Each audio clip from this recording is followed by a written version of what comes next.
This morning we're going to look at faithful sinking Peter. And yes, when I thought about that, what songs, I think, oh, for a faith that will not sink. Well, there's not one quite that will not sink. It's will not shrink. But with Peter, we want to say sink. Now you remember the story. It's found in several of the Gospels where Peter attempts to walk on the water and he sinks. But let's think in terms, first of all, of the background. This happens, you might say, the night after the feeding of the 5,000. And on that occasion, we're talking about 5,000 men plus women and children. And they had followed along the coastline on land as Jesus was going across on a boat, anticipating his arrival. And there we have him speaking to them. But it's now everyone's hungry. And where's the food? And you remember one boy was found with 5 loaves and 2 fish. And from that 5 loaves and 2 fish, the entire crowd was fed. That's one of those miracles. It's kind of like you hear and you don't forget. And it's one of those miracles that teachers love to teach children in Bible class because they can literally maybe have the 5 loaves and the 2 fish as they illustrate this lesson. Then, of course, the 12 basketfuls were left over. Now, one thing that sometimes we kind of read quickly past, and it's only found in John's account of this, John 6:15, perceiving then they were about to come and take him by force to make him king, Jesus withdrew again to the mountain by himself. They're going to, by force, make Jesus king. They had already been impressed with the man Jesus, maybe not fully understanding who he is and why he's to be here. And now the teaching again. And out of almost thin air, 5 loaves, 2 fish, but to feed 5,000 men and the women and children. If he can do this, we want him as our king. They're tired of the Romans. They're tired of that Roman procurator down in Jerusalem. They're tired of that tetrarch who's kind of overseeing them there in Galilee. Throw off the Romans. Jesus, we want you to be king. And if you can feed the 5,000 plus the women and children, and already we've seen other miracles. You can do this. You can be our king. Well, this was not to be. Jesus did not come to be an earthly king. King he is, King of kings and Lord of lords. But he is reigning on his throne in heaven. And yes, we are his subjects in the Lord's church. But to be a king in Galilee in the first century, sitting on a physical throne, was not why Jesus came. That's the background. So he sent away his disciples. Matthew 14:22, immediately he made the disciples get into the boat and go before to the other side while he dismissed the crowds. As I was studying this, found something kind of interesting. This word made. It's literally compelled or forced. In the American Standard Version and King James Version, it's translated constrained. In fact, when I thought of this, I would think it's almost like you take the guy and you twist his arm behind his back. Well, no, Jesus was not twisting the disciples' arm behind their back. But think in terms with he made the disciples get into the boat. He compelled. He forced.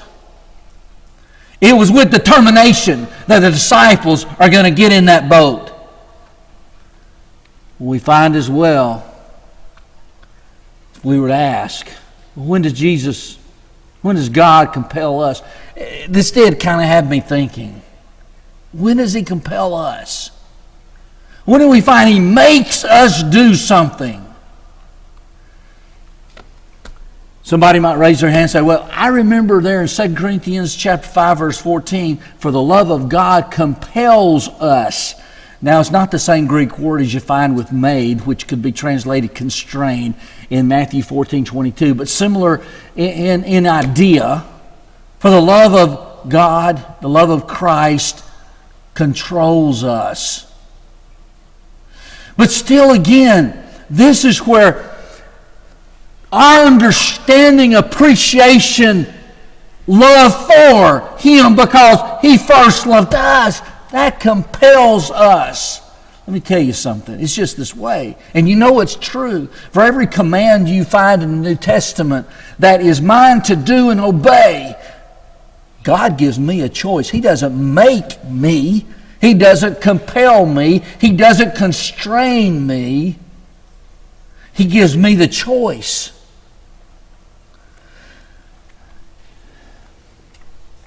Matthew 14:23. After He had dismissed the crowds, He went up on the mountain by Himself to pray. When evening was come, He was there alone. Look at two things here. He dismissed the crowds. Okay, He had already, we'd seen, compelled, constrained, made His disciples get in a boat and leave. Now He's dismissed the crowds. Now He goes upon the mountain by Himself to pray.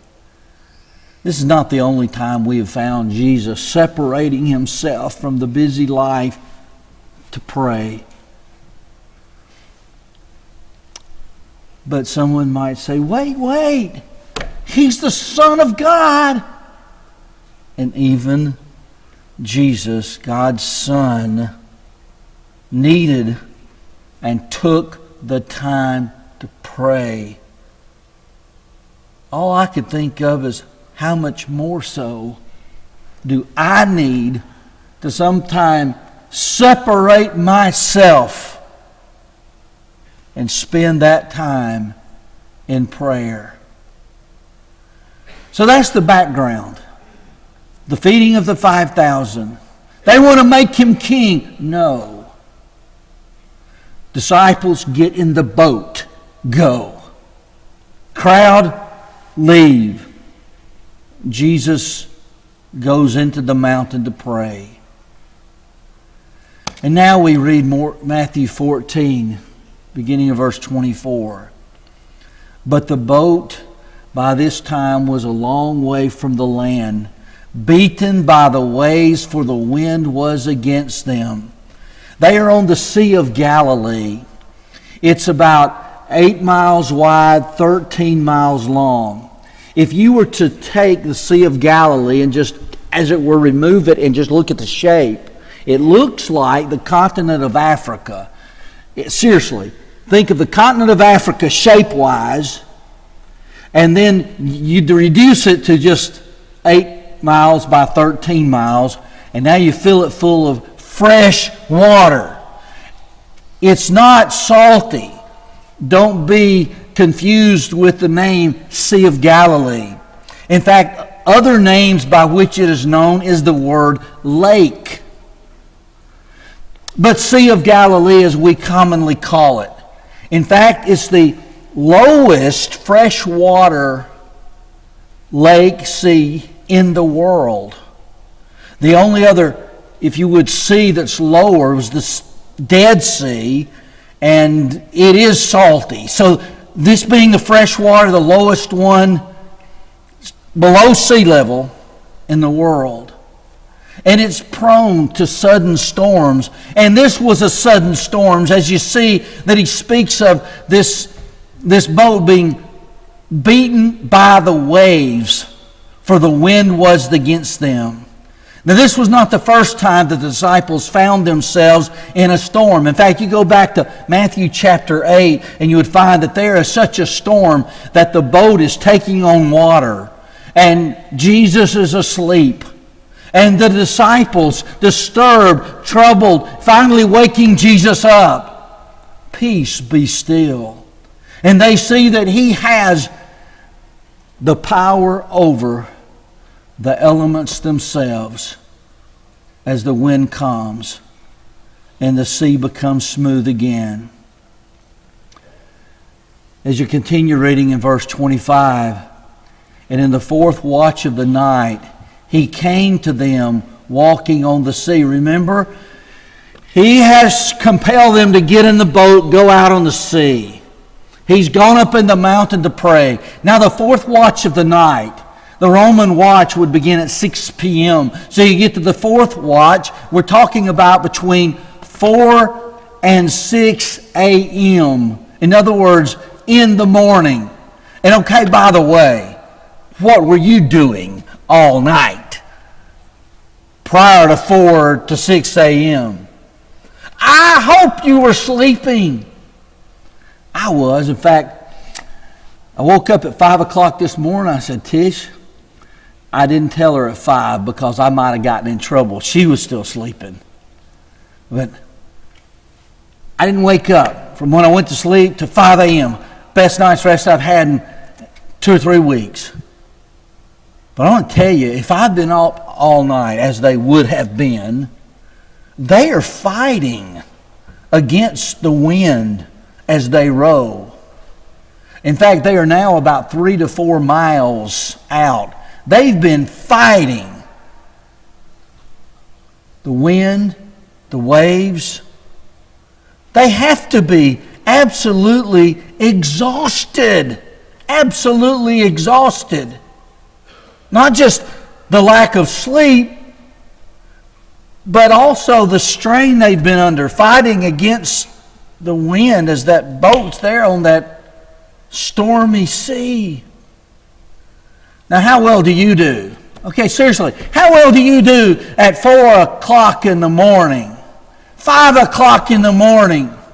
And if you haven't slept, not only you haven't slept, but you've been like working all night long. Years ago, when we were younger, Tish and I sometimes leave on vacation, and we might leave after church on Sunday night and drive most of the night. Or after church on Wednesday night, drive most of the night. The most ambitious we ever were, we left at 9 o'clock in the morning. And then we got this side of Birmingham, and we had counted things we had forgotten, and one thing had to go back for. So we drive back to Montgomery. Now we leave about noon, and we arrive at Niagara Falls, Canada at 8 a.m. We'd driven all day and all night. Couldn't do that now. Really, I couldn't do it then. Tish had to relieve me. But most of us, we get to the point we don't even see straight. This thing, here's the disciples. 4 to 6 a.m., they've been up day and night. For most of the night, they have been fighting winds on a sea, struggling to make headway. Now verse 26, and when the disciples saw Him walking on the sea, they were terrified and said, "It is a ghost," and they cried out in fear. Well, how would you feel under these conditions at 4 a.m.? How's your vision being up all night? What would you think seeing something so unexpected? How would you react? And I think this is what's going on. They didn't know what they were seeing at first. It's night, remember? They don't have headlights on that boat. Then we continue to read. Immediately Jesus spoke to them, saying, "Take heart, it is I, do not be afraid." I believe this with all my heart. Jesus knew just what they needed to hear. They were sleepy, they were tired, and not sure of what they were seeing. You didn't think it's a ghost. They were afraid. And His words, "Take heart, it is I. Do not be afraid." And you know, somebody might say, what were they afraid of? I'm going to say, what are you afraid of? We find the Bible more places than just one. It says, don't be afraid.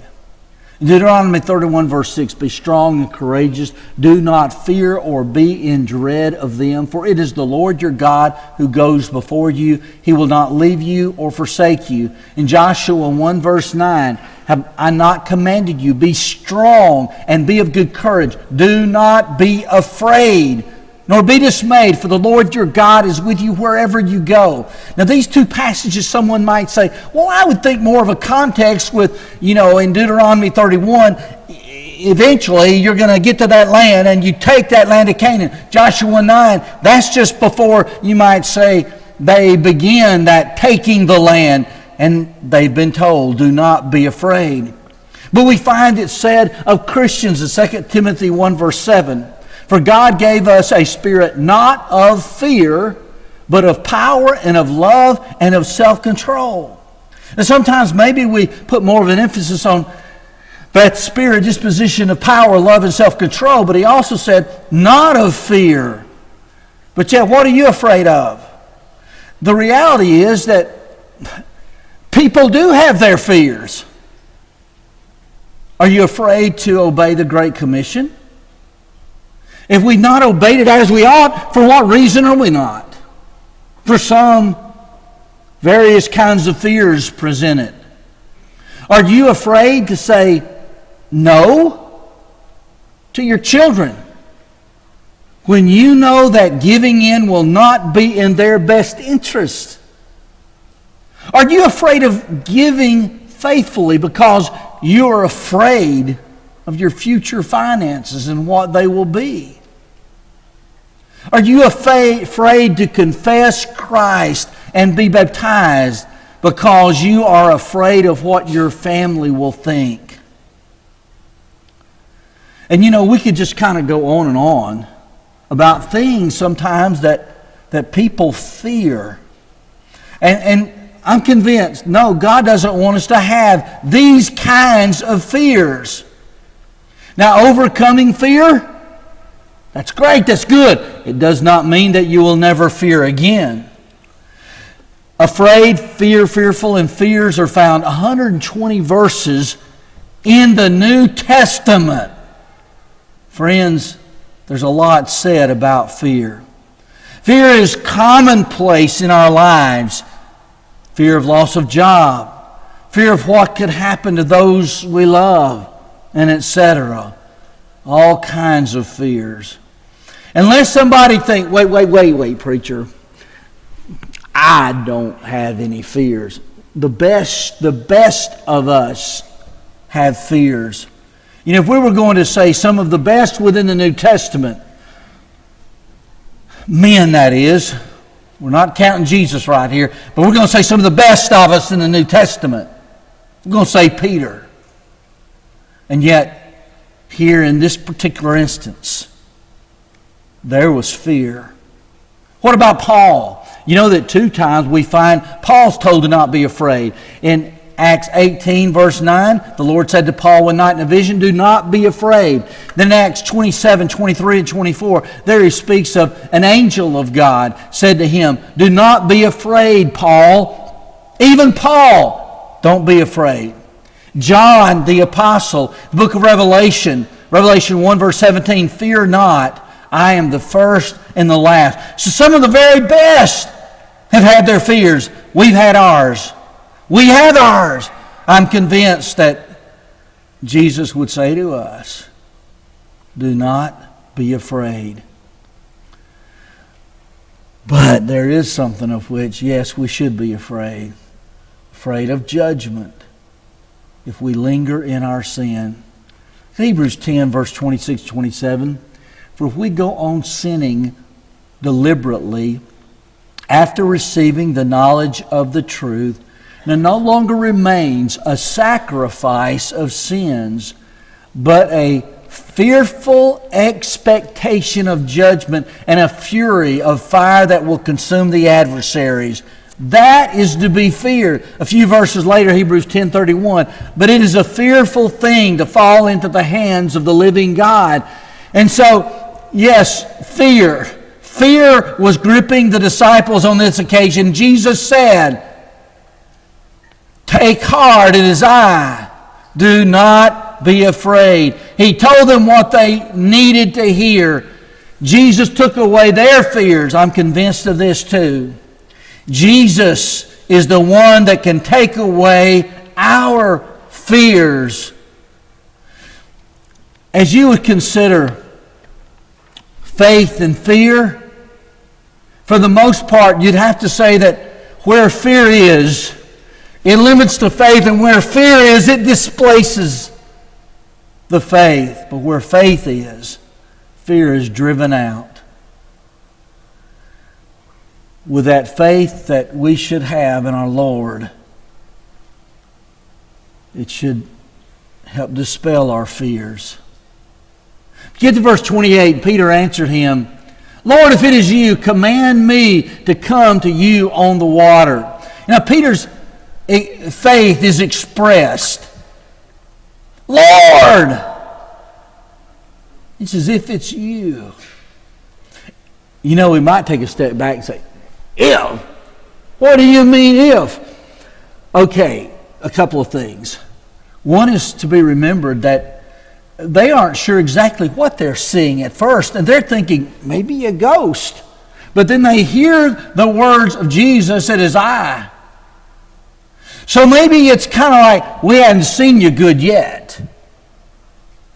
If. But remember John 14, verse 3? Jesus there said, "If I go and prepare a place for you,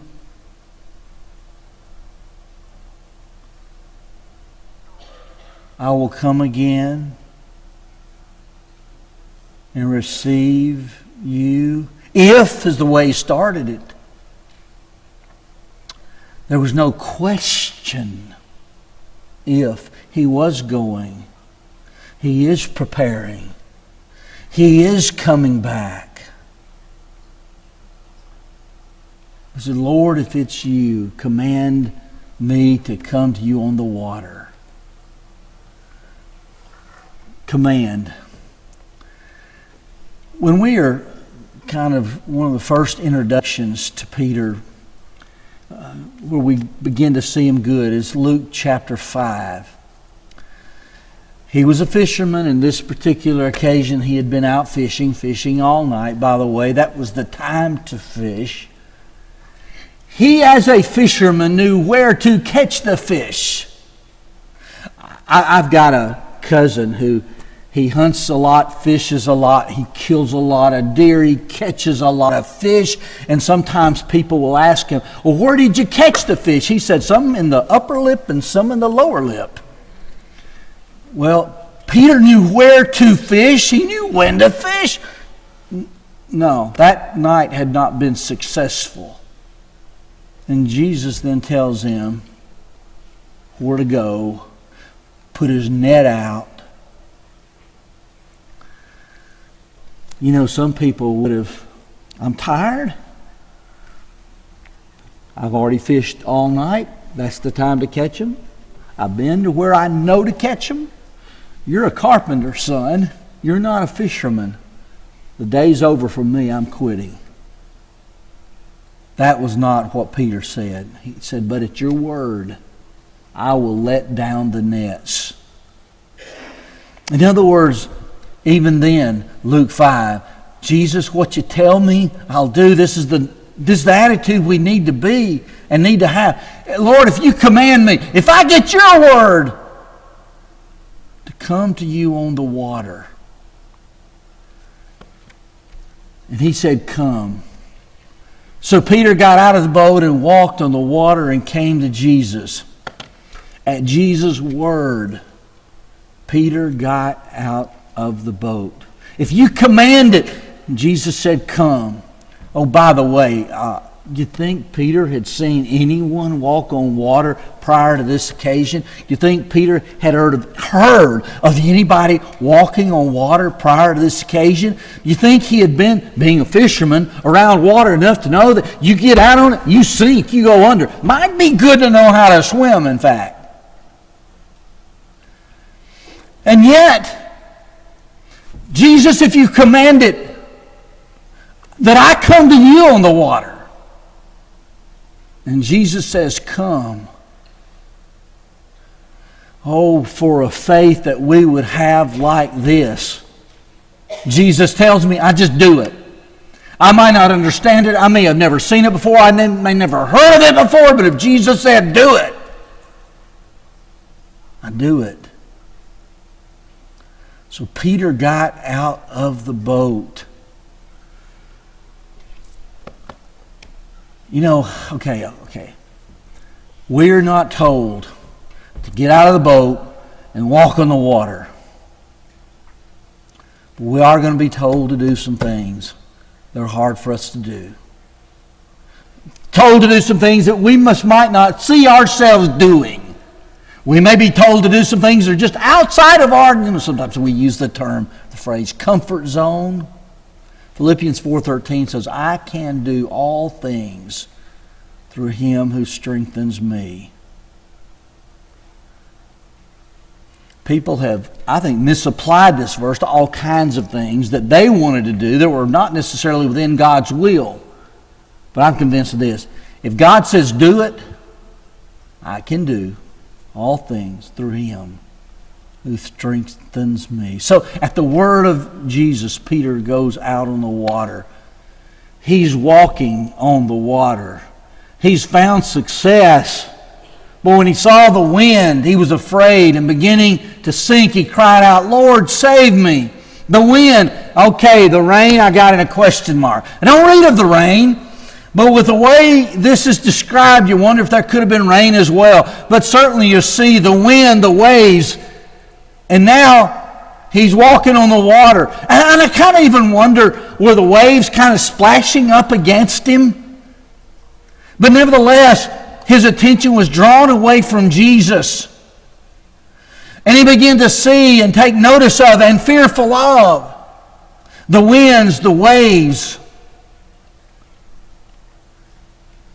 You know, what caused him to sink? What caused him to sink? He took his eyes off Jesus. But you know, then he cried out, Lord, save me. But he looked to Jesus to save him. Hebrews 12, beginning of verse 1. Therefore we are surrounded by so great a cloud of witnesses. Let us also lay aside every weight and every sin which clings so closely, and let us run with endurance the race that is set before us, looking to Jesus. He looked to Jesus. That's why he was on the water. Sinking, he looked to Jesus to save him. And Hebrews says that we're to look to Jesus. And Jesus immediately reached out his hand and took hold of him, saying to him, Oh, you of little faith, why did you doubt? Jesus saves, Jesus saves. Jesus immediately took out his hand and took hold of him. And yes, today, saved from sin, Jesus saves, Jesus saves. What caused him to sink? You see, this is where the fear and the doubt is in contrast to the faith. When they got into the boat, the wind ceased, and those in the boat worshipped him, saying, Truly you are the Son of God.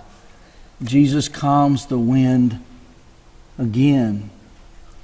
Jesus was worshipped. Truly you are the Son of God. This is that story of faithful, sinking Peter. I find it kind of interesting. Last week we looked at Thomas, and you know what we want to call Thomas, doubting Thomas. I don't know why we don't just call Peter sinking Peter. Thankfully, we remember more about him than just this occasion. But there is the story of fearful, sinking Peter. But ultimately, isn't it a story of faith? Remember, there's 12 apostles. He's the only one. He said, Lord, command me. And Peter said, and Jesus said, come. And Peter's the only one that got out of that boat to walk to Jesus. Faithful. Faithful. Even though in this story, sinking Peter. I pray that we would understand faith and sinking, because if you are determined to live a Christian life, there's going to be times that you don't get it right. There's going to be times that you sink. But still, Jesus saves. Jesus saves. If we could assist you in your obedience this morning, if you've not been obedient in baptism for the forgiveness of sin, if there's a need for prayer, we would be glad to assist you in these things. If you need to come, please come as we stand in